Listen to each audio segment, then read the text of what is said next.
Been trying to think about how to do this book review. I'm gonna tell you why it's hard.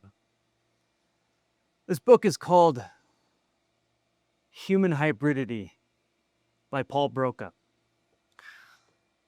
And the reason I have this book is because I'm trying to understand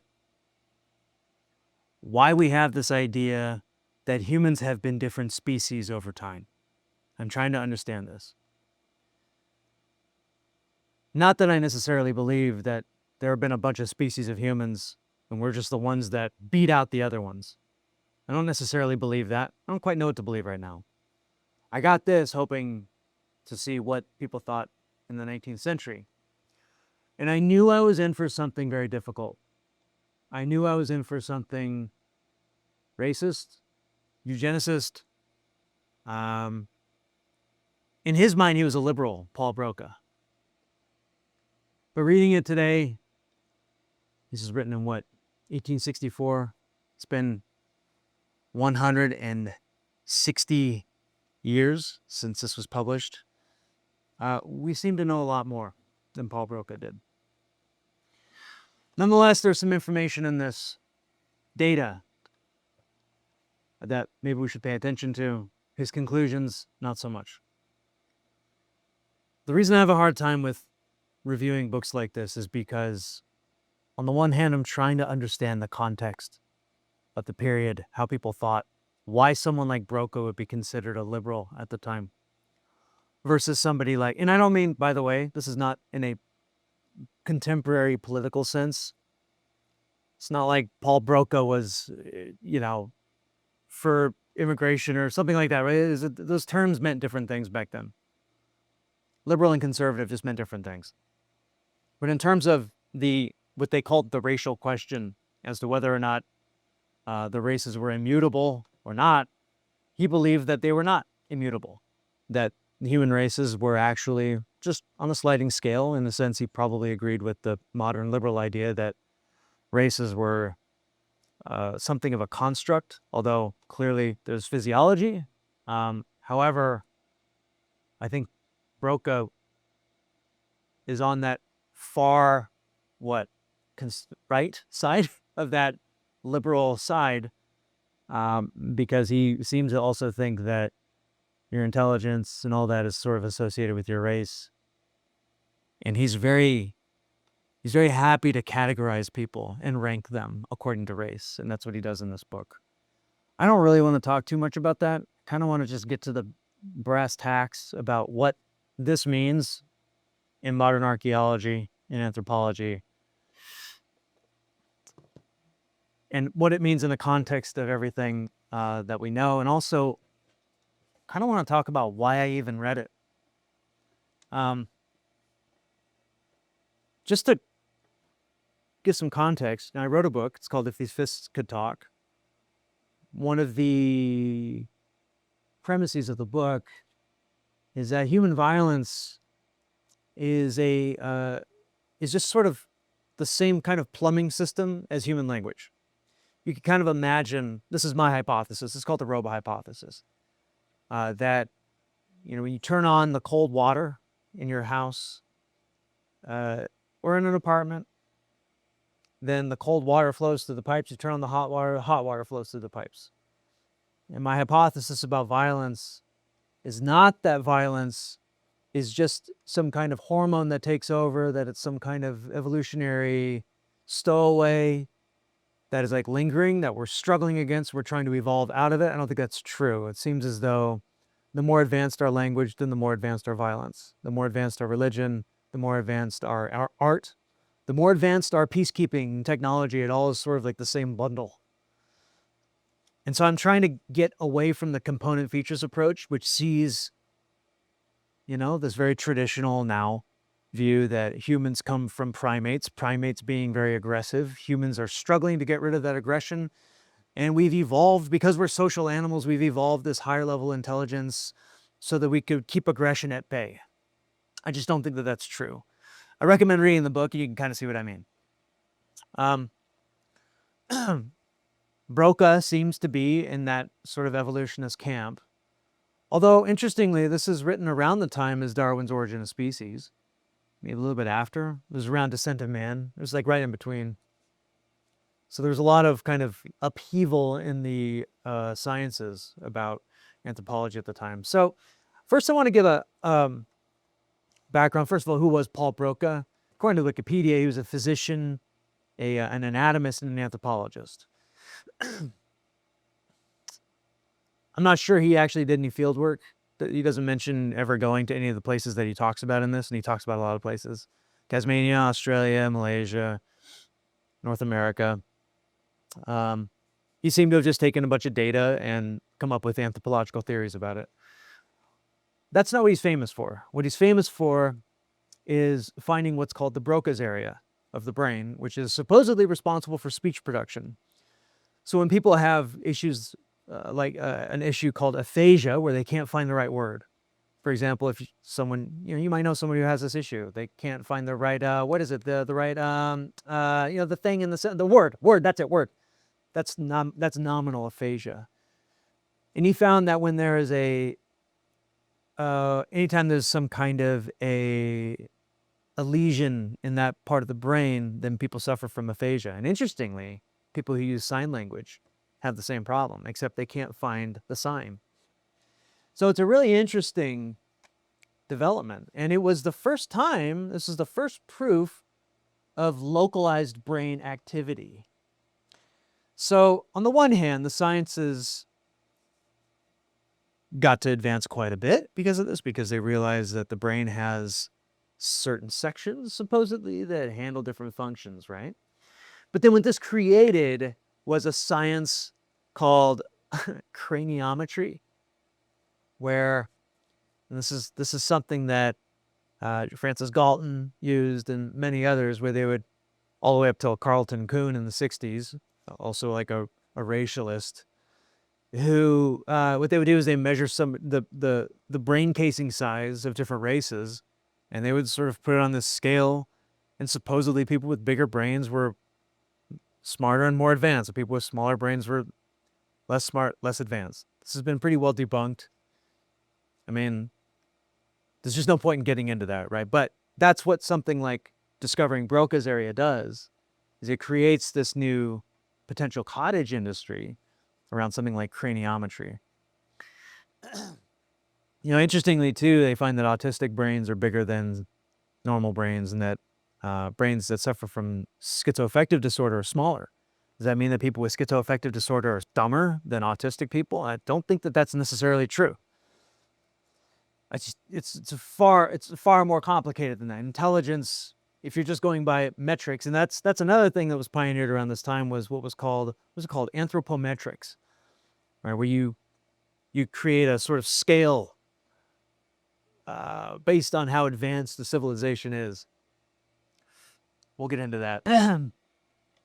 Now, let's talk real quick about what race even meant in 1860. Now, bear in mind, before Origin of Species, the idea of race was, and really the idea of the tribe and of the peoples of the earth, was derived from just a few ancient sources. One of them was the Bible. That was a major source. The Canaanites came from Ham, who was the son of Noah, right? Japheth, or Yephet, was the second son, and then Shem was the third son, from which comes the Semites.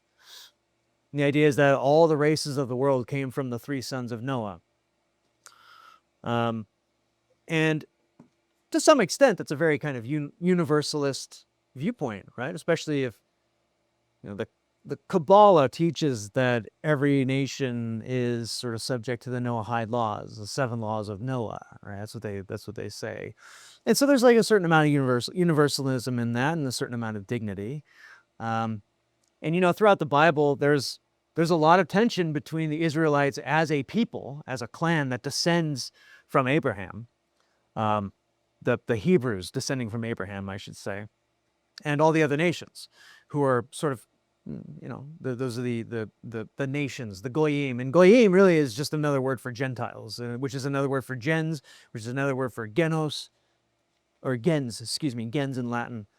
right? And those were mostly matrilineal groups. I won't get into that, but those were mostly matrilineal groups that all intermarried, which is a very standard thing. And then once you get Israelite society, you have intra-marriage, where Israelite society becomes its own thing and doesn't marry out anymore. And they're punished for marrying Midianites, etc. So anyway, the idea of races and peoples kind of comes from the Bible. It also comes from authors like Herodotus, who is an ancient author on Greek history. You get it from Pliny, Livy, even Hesiod, who wrote mythology, but within that mythology, there's a whole lot of these other peoples and discussions about movements of gods from one place to another, which might have been kings. And that was anthropology for millennia, right? Up until the voyages of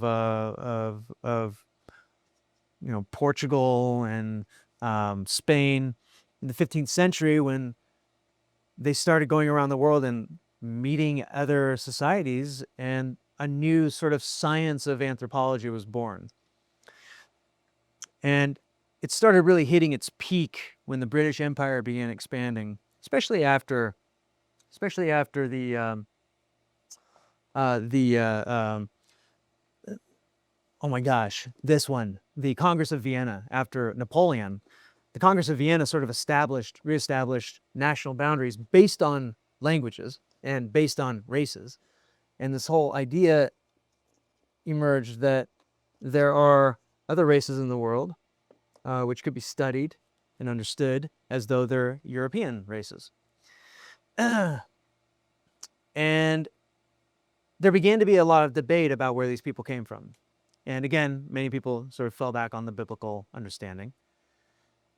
Still, there were others around the time of Darwin then that postulated that perhaps the races came from different sources. And, if Darwin was right, then the monogenists believed that all humans came from a single couple. Two parents made all the human races, and they sort of split off and went their own ways. It became like 5 or so major races around the world. The polygynists believed that 5 or so sets of parents all made the separate races, and that they were actually different species. So here is one of the big issues at the time, is understanding what a species is. And this is something that Linnaeus was trying to tackle. Everybody was all the anatomists and botanists and zoologists were trying to understand what a species was. A lot of it centered around how to breed animals. And that was incredibly important to someone like Darwin. Darwin was raised on a farm. He wrote this book called Variation of Animals and Plants. And I find this to be a much better book than Origin of Species, because it's more about inquiry, less about speculation. Because he's talking about the difficulties of breeding certain varieties of plants, how hybrids emerge, whether or not hybrids are sterile or fertile. And he didn't really talk about people as breeds, but Broca does. He talks about the races as though they are breeds of people. And his question is whether or not there's a potential for human races to intermix and be what is called, what is the word? Let me find this word. It's a really important one. Eugenesic. I'm going to butcher this. It's either eugenesic. I should probably look that up. So eugenesic hybridity would imply that when a mixed race couple produces a hybrid, I hate using that term, a mixed race child, if that mixed race child could also intermarry with the same mixed race child who's similarly, mixed race, that they could produce mixed race children forever. And those are in no sterility results, right? They're just always going to have children. Because one of the issues within animal domestication, for example, is that if you take two species that are, see, again, we're getting into the difficulty of the word species, right? You take a horse and you made a horse with a mule. Excuse me, you made a horse with a donkey. No, it's horse with a mule. Hold on. Donkey and a horse. I knew that. Why can't I ever get that right? When you breed a donkey and a horse together, then you get a mule. But you can't breed a mule with a mule because a mule is sterile. And so the theory was that, well, if a horse and donkey are distantly related, then could it be that distantly related human races produce sterile offspring too? And there were many eugenicists and anthropologists at the time who believed that that was true. They believed that if, black people and white people intermarried, that their children would be sterile, that they wouldn't be vital, that they would be lazy, all these ideas, right? And this was sort of taken as proof that racial marriage should not be allowed. Races who were imported as slaves shouldn't be given full human rights because they were less than. It also dictated colonial policy. So if a colonist were to go to Malaysia, it might dictate whether or not he should have children, whether or not he's allowed to have a native wife, all these things. And without a doubt, there's a lot of personal bias that creeps into this. There's personal bias on the part of people who just want to justify racism. And there's a lot of bias also just in record keeping. Because there are many claims throughout the 19th century that racial mixtures, the quote-unquote further apart the races were. This is why this is so hard, because I'm trying to speak a foreign language right now, and I feel like a complete dickhead doing it. The further apart the races are, I hate saying it, but that's what he says, then the more likely the offspring are to be sterile. Oh, why do I have to do this? It's important because this stuff is actually, unfortunately, a little bit foundational to our sciences today. That's what I'm getting at right now. Anyway, people who believe this, that the hybrid offspring of disparate races, if they're supposedly not fecund, if they're not able to reproduce children, well, a lot of the time, the reason they thought that was because they just weren't collecting good data. So, a male colonist and a female local, if they have a child, that child might be recorded, right? But if a male native were to procreate with a female colonist, then what happens to that child? Does that child even get recorded? Is the child aborted? Is the child given back to the natives? Like, what happens? And sometimes they just wouldn't record it, and they would say, oh, therefore, black men and white women can't have children together. Just saying, that's a lot of the time what they were doing. Doesn't necessarily mean that there's infertility. It's what's called, there's a term for it, unilateral hybridity, where you can only have a hybrid if you have a white male and a non-white female. It's just and again, this is fucking nonsense. So, by the way, those of you out there who agree with this stuff, feel free to respond. I would love to see all that you have, because it seems like a lot of this has been pretty thoroughly debunked now. Now, what's interesting about Broca is this.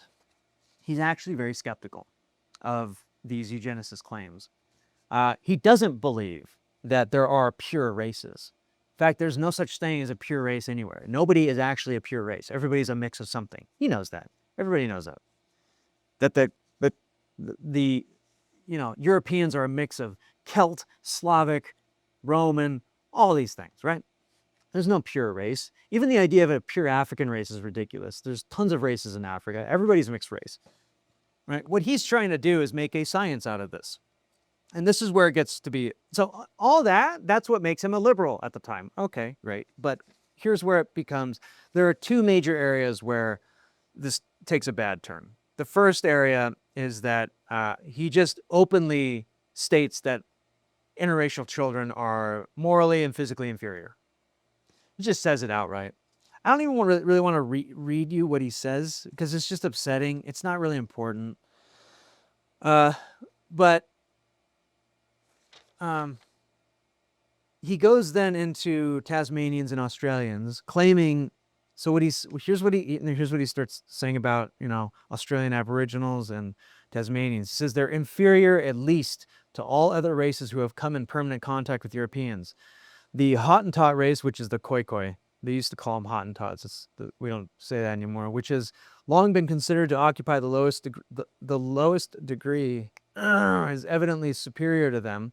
The Australians seem absolutely incorrigible savages. The young pupils succumbed to their savage instincts and escaped into the woods to live again with their parents, whom they had never known, after they were raised in captivity.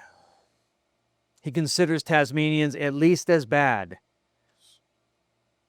And then he records the plight of Tasmanians, which, as we know now, the Tasmanians were migrated off their island to the mainland, and they all died. They're all gone. So that is an extinct, if you want to call them a race of people.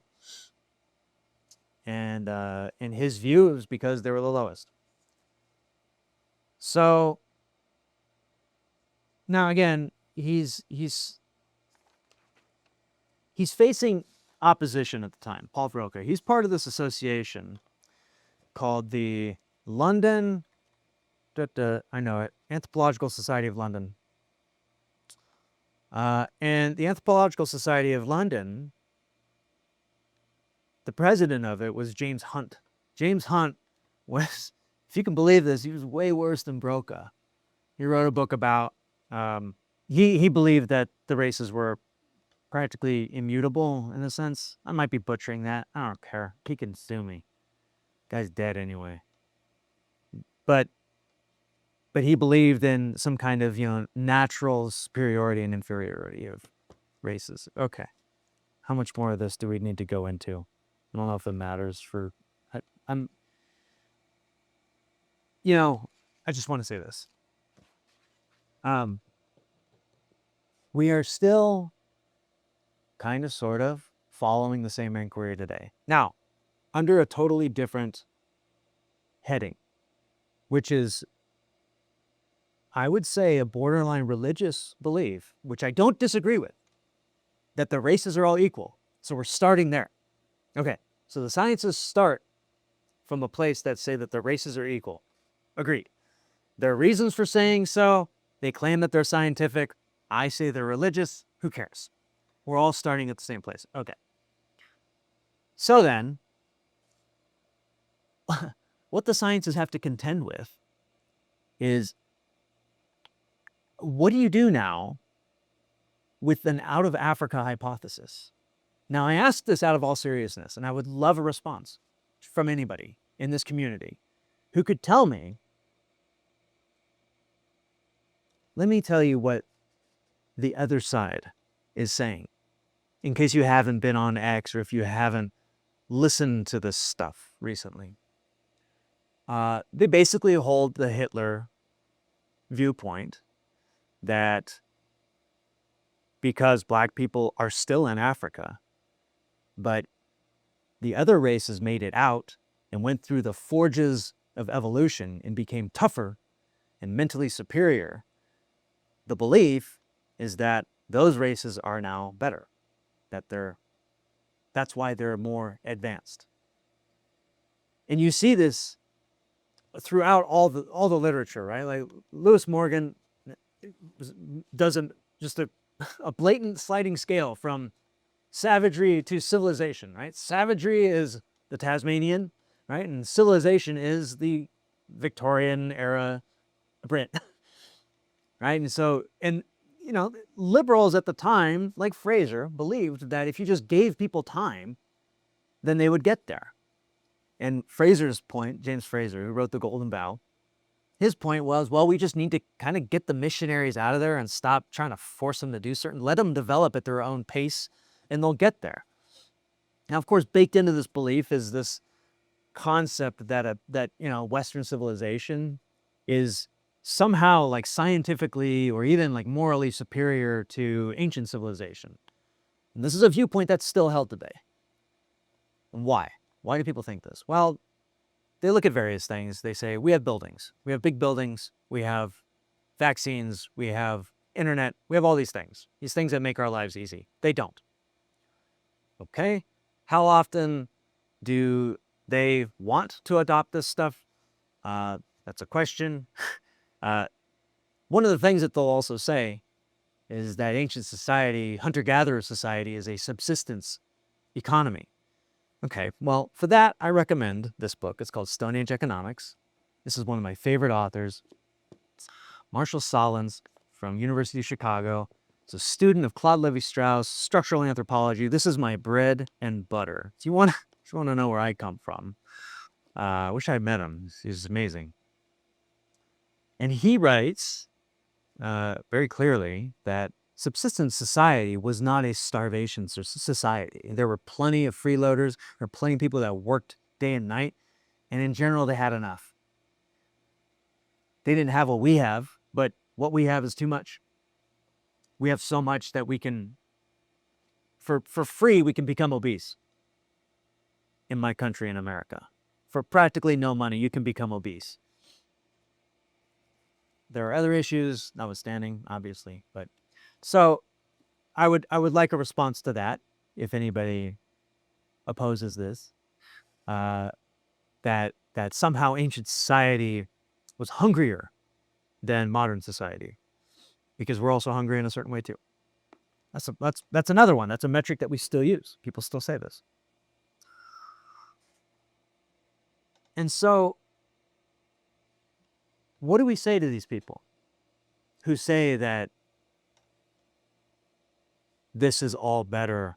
Western society, modern Chinese society, even modern Japanese society, they said this as well, is superior. What do we say to them? What's the response? Because what we've done, what the sciences have done, not me, I'm not involved. I've backed out of this.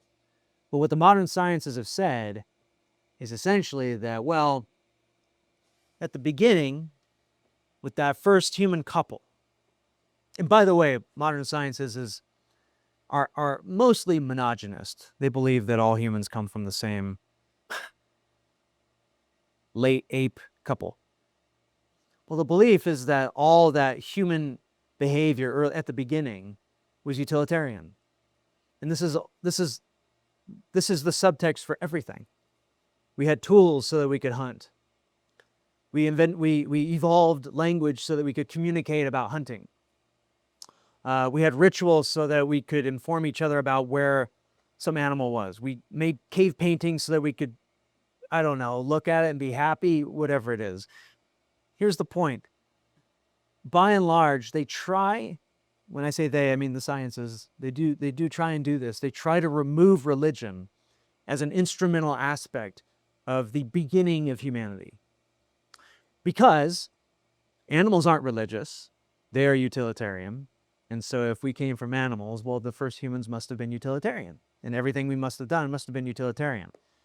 And religion now is seen as this option. It's seen as an option.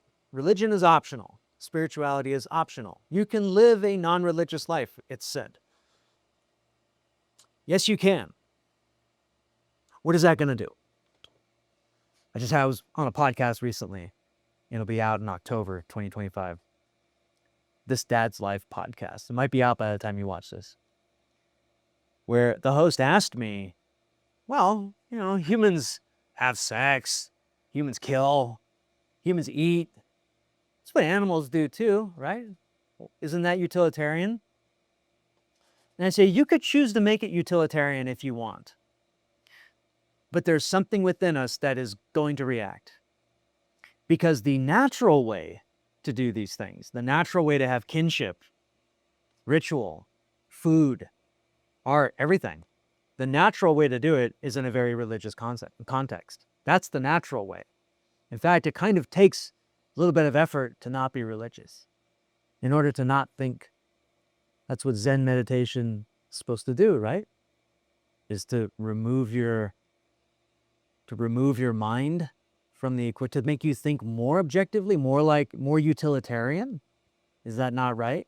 Seems like it takes a certain amount of ritual in order to have a rational view, which means that in order to have This is the same thing with people who adopt a very structured diet so that they can lose weight.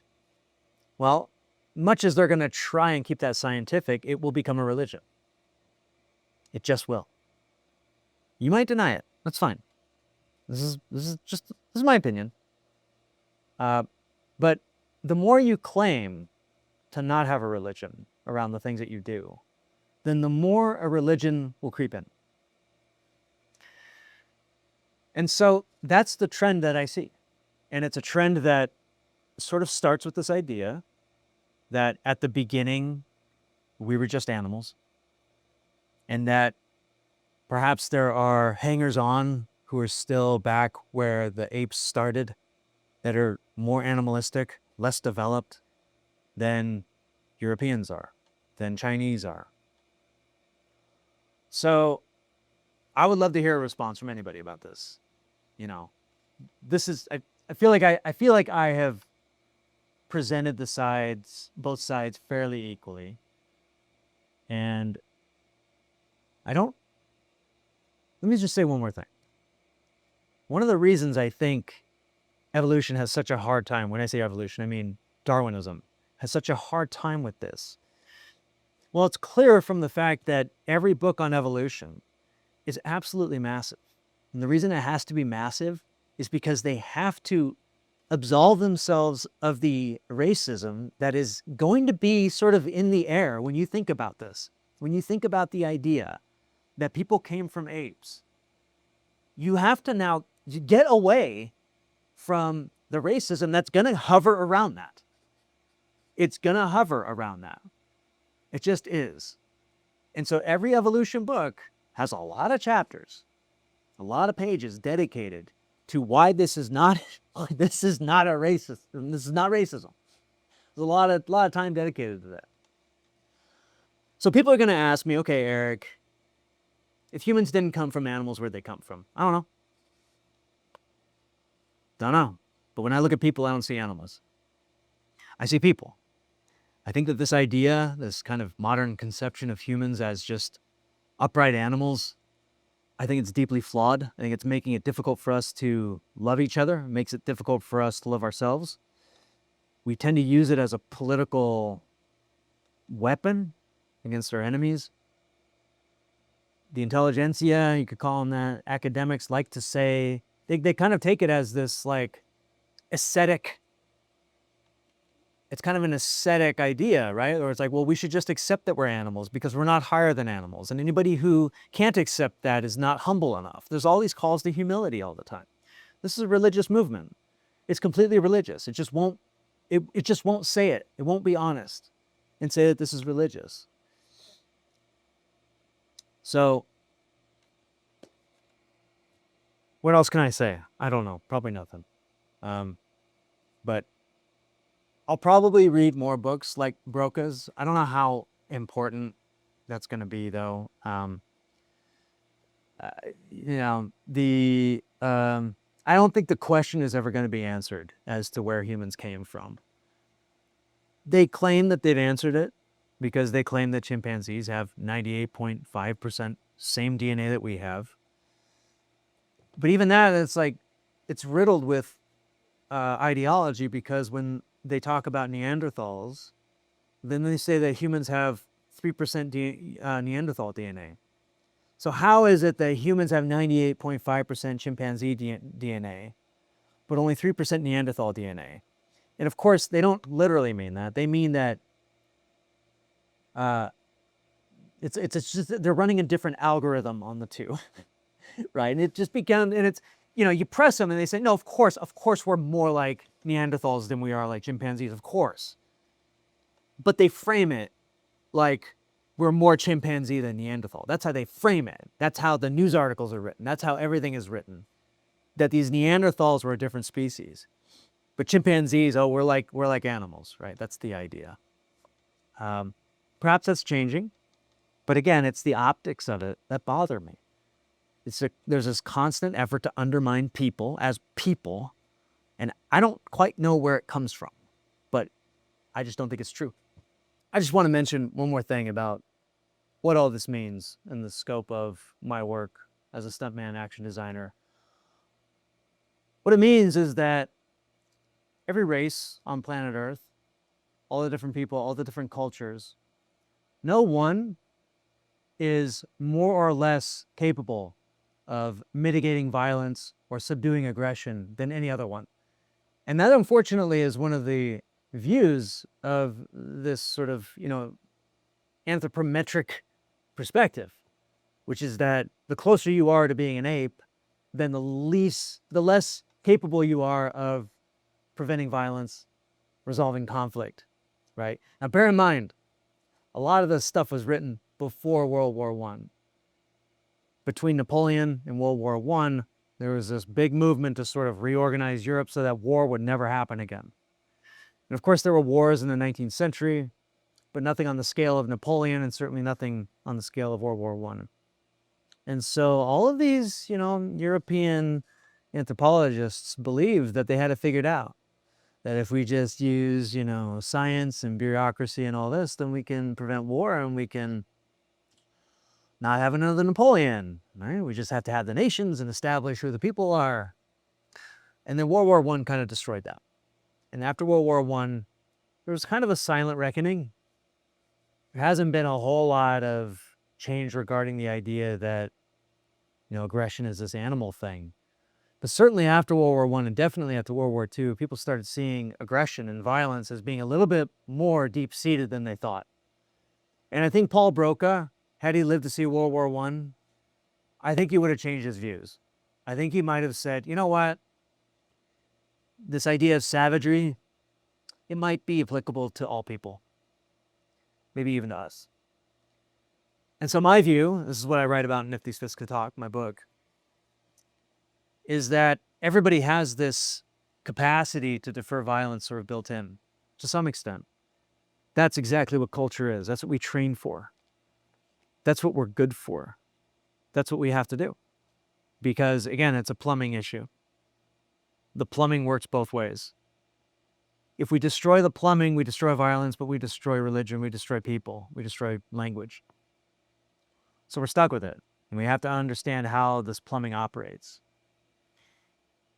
We can't just cut the aggressive part of our brain out. We can't just cut, the MAOA gene or MOA, whatever gene they supposedly found that increases aggression. We can't just cut that out. We can't install a psychostat the way that Delgado recommended. Can't do any of that. That's going to destroy what it means to be a person because you're going to destroy the plumbing. The plumbing works both ways. That's my perspective on this. I'm happy to go toe-to-toe with anybody on this, but I think that this is a pretty important moment of reckoning for the sciences. We can start to understand people as all being self-domesticated in the right way, just in different ways. Everybody's trying to prevent violence. Everybody's doing their best. So if you'd like to check out my book, it's called If These Fists Could Talk, A Stuntman's Unflinching Take on Violence. You can get it on Amazon in paperback or ebook format. Thanks.